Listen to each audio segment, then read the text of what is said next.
Yeah, alright, here's another video about sand and keeping an eye on your sand. So this is the sand I sieved yesterday. Whoops, I just covered up everything I was going to show you. And you know, there's little bits of lumps still. There's hard, doesn't like dirt, that was dirt. So if your cement doesn't bind to dirt, then when the brick cleaner comes along, that's going to blow a hole and leave a pit mark, surely. Yeah, but there's also bark. And this did come out of the bag. It's not from sitting around in my yard. There's bark and bits of timber and foreign matter.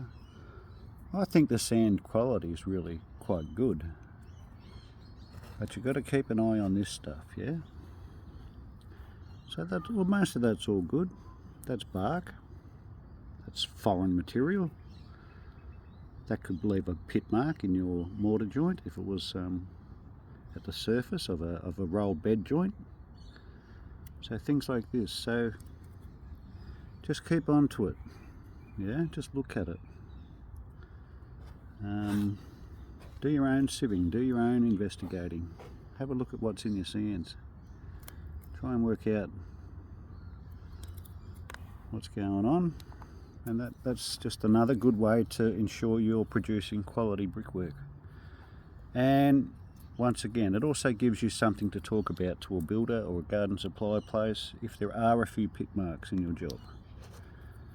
Okay, I'm going to keep, I know I've covered this a lot, but I'm learning more and more, so I will still put up a few. Don't get, oh no, here he goes again, bloody yellow bricky sand, doesn't stop. I'll get to a point where I will stop, but there are things I can talk about. Probably not just yellow bricky sand, but lumps and summertime and dry sand. That's probably one of the biggest causes, I think, because I have tested a lot of sands and it's certainly not the clay, the actual clay content. Yeah, so when I say that, silt is really finer than this. It's the stuff that goes through my sieve that I've talked about.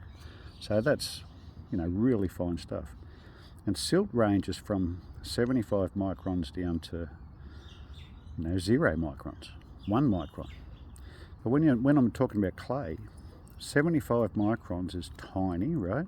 Clay is 2 microns and under.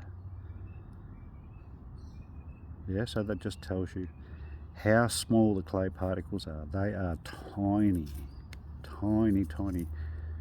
If you talked about a clay particle to a 75 micron silt particle, then that silt particle, which is tiny, is about, what's half of 72? Or 75, sorry, 35, 36, 37 and a half. 37 and a half times bigger than a clay particle. The tiniest piece of sand is 37 and a half times bigger than a clay particle. So if you're going to count particles, then, you know, particles are probably the same amount of particles. But when you're talking volume, the silt that I've found in the bricky sands in Melbourne, the silt is way higher content than the clay, yeah? But it just takes a little bit of clay to get those tiny bit of pieces of silt to all stick together. And that's how you start forming lumps and things that you saw me have to crash up in that other tray.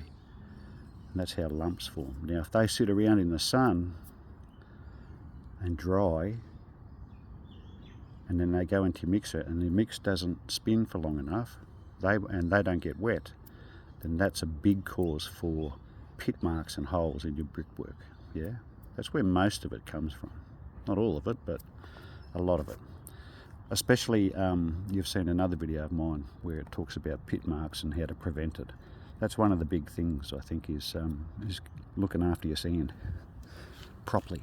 You know, summertime, covering it up, keeping it damp, make sure it mixes for a long time, all those things. If you're, you know, you're doing a high-end job and you don't want pit marks, architectural home, then you need to do all of these things. because it's terrible getting to the end of a job and the cleaners come along and you've got holes everywhere in your brickwork. Man, that's the worst outcome.